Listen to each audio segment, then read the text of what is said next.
السلام علیکم ورحمۃ اللہ وبرکاتہ۔ اعوذ باللہ من الشیطان الرجیم، بسم اللہ الرحمن الرحیم۔ قل ان کنتم تحبون اللہ فاتبعونی یحببکم اللہ ویغفر لکم ذنوبکم واللہ غفور رحیم۔ قل ان کنتم تحبون اللہ فاتبعونی، اے میرے پاک پیغمبر جناب محمد رسول اللہ صلی اللہ علیہ وسلم فرما دیجئے، اگر آپ رب العالمین کے ساتھ محبت کرنا چاہتے ہیں تو فاتبعونی، آپ میری اتباع کریں، یحببکم اللہ، پھر اللہ بھی آپ کے ساتھ محبت کرے گا۔ تو ناظرین، آج ہم جس حوالہ سے گفتگو کرنے جا رہے ہیں وہ ہے رفع الیدین، نماز کے اندر رفع الیدین۔ ناظرین، اس بات کی خوشی ہو رہی ہے کہ مفتی اکمل قادری حفظہ اللہ تعالیٰ نے صاف لفظوں میں یہ بات کہہ دی ہے کہ بات سیدھی جی ہے کہ ہم امام ابو حنیفہ کے پیچھے چلتے ہیں، اور جو اہل حدیث مکتوب فکر ہے جو رفع الیدین کرتے ہیں وہ نبی پاک صلی اللہ علیہ وسلم کی اتباع کرتے ہیں۔ یعنی مفتی اکمل قادری یہ کہنے پہ مجبور ہو گیا کہ ہم تو امام ابو حنیفہ کی پیچھے چلتے ہیں، تقلید کرتے ہیں، لیکن یہ مسئلہ کہ اہل حدیث یہاں جو رفع الیدین کرتے ہیں وہ صرف نبی پاک صلی اللہ علیہ وسلم کی اتباع کرتے ہیں۔ انہوں نے یہ بات کہی کہ کوئی رفع الیدین منسوخ نہیں ہوا۔ تو ناظرین، انہوں نے یہ بات کہہ دی کہ اگر وہ رفع الیدین کرتے ہیں تو وہ بالکل اچھا کرتے ہیں، ہم اس لیے نہیں کرتے کیونکہ امام ابو حنیفہ کی بات آ جاتی ہے۔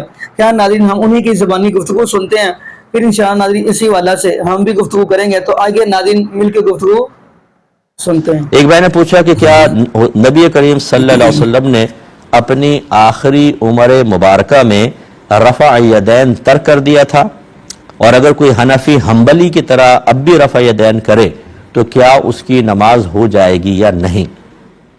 دیکھیں، فقہ حنفی کے روشنی میں ہم یہ کہتے ہیں کہ رفع یدین بالکل نبی کریم صلی اللہ علیہ وسلم سے ثابت ہے، اور سینکڑوں حدیثیں ہیں۔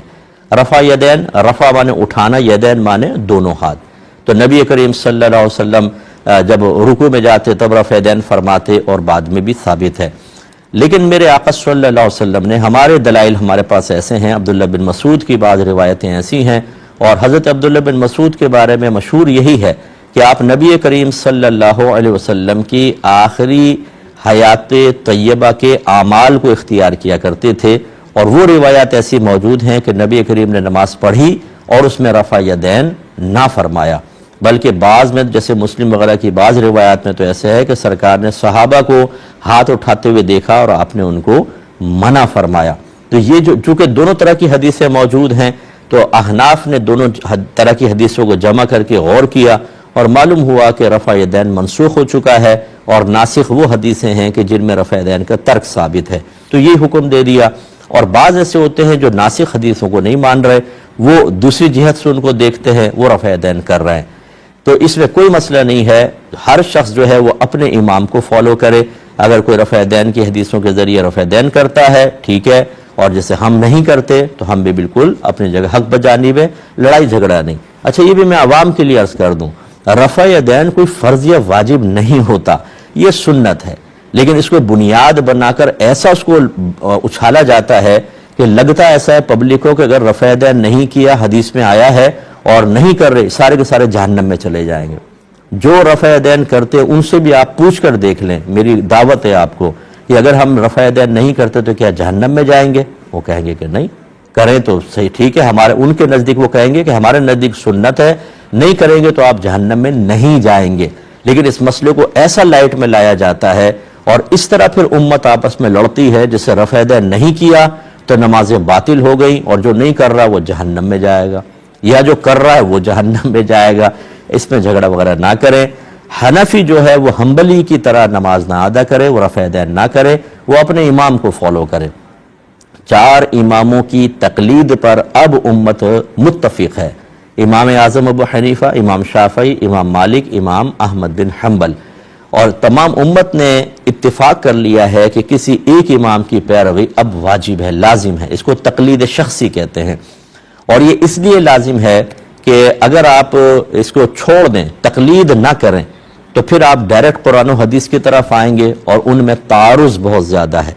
ایک ایک چیز کے بارے میں سینکڑوں حدیثیں ہیں، کیسے نتیجہ نکالیں گے؟ کسی نہ کسی کو تو بنیاد بنائیں گے کسی ایک حدیث کو قبول کرنے کے سلسلے میں، تو یہ بھی تو ایک طرح کی تقلید ہی ہوگی۔ اس لیے امت اس پہ مجتمع ہے، تو کسی ایک امام کی تقلید کریں۔ ہم امام اعظم کی کرتے ہیں، اور ہمیں یہی صحیح لگتا ہے۔ ناظرین، آپ نے یہ ویڈیو مناظرہ فرمائی، ناظرین قرآن کہتا ہے کہ جہاں پہ رب العالمین کے قرآن کی بات آ جائے، نبی پاک صلی اللہ علیہ وسلم کے فرمان کی بات آ جائے تو فوراً کہہ دے انما کان قول المؤمنین اذا دعوا الی اللہ ورسولہ لیحکم بینہم ان یقولوا سمعنا واطعنا واولئک هم المفلحون۔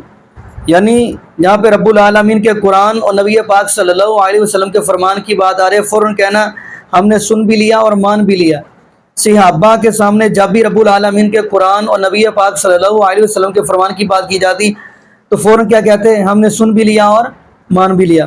ایسے ہی ناظرین نبی پاک صلی اللہ علیہ وسلم کا فرمان ہے۔ اب کچھ لوگ کہتے ہیں جی حکم دکھائیں کہ نبی پاک صلی اللہ علیہ وسلم نے حکم دیا ہوگا جی رفع الیدین کرے۔ یہ صاف حدیث کے الفاظ ہیں کہ سلو کما رأیتمونی اصلی، نماز ایسے پڑھو جیسے مجھے پڑھتے ہوئے دیکھا۔ تو صحابہ نے ہمیں بتایا، یہ حکم ہی دیا جا رہا ہے۔ تو باقی ناظرین اگر آپ صحیح البخاری کی احادیث دیکھیں گے تو نبی پاک صلی اللہ علیہ وسلم رفع الیدین کے ساتھ نماز پڑھتے تھے۔ بلکہ ایک حدیث غالباً جامع ترمذی کی یا سنن ابو داؤد کی ہے، نبی پاک صلی اللہ علیہ وسلم کے صحابی حضرت وائل بن حجر رضی اللہ تعالی عنہ وہ سردی کے موسم کے اندر چادر سے ہاتھ نکال کر رفع الیدین کر رہے تھے۔ پوچھا گیا کہ آپ چادر سے ہاتھ نکال کر رفع الیدین کیوں کر رہے ہیں؟ کہنے لگے تاکہ پتہ چل جائے لوگوں کو کہ نبی پاک صلی اللہ علیہ وسلم رفع الیدین کے ساتھ نماز پڑھا کرتے تھے۔ اور اگلی بات ہم کرتے چلے آگے سے، پیر عبد القادر جیلانی رحمۃ اللہ علیہ کو یہ اپنا ولی تو مانتے ہیں، غوث تو یہ مانتے ہیں، میں کہتا ہوں غوث صرف اللہ کی ذات ہے۔ تو لیکن پیر عبد القادر جیلانی رحمۃ اللہ علیہ کی غنیت و طالب علم کتاب کا مطالعہ کریں، وہ بھی کہتے ہیں کہ رفع الیدین کے ساتھ نماز پڑھنی چاہیے۔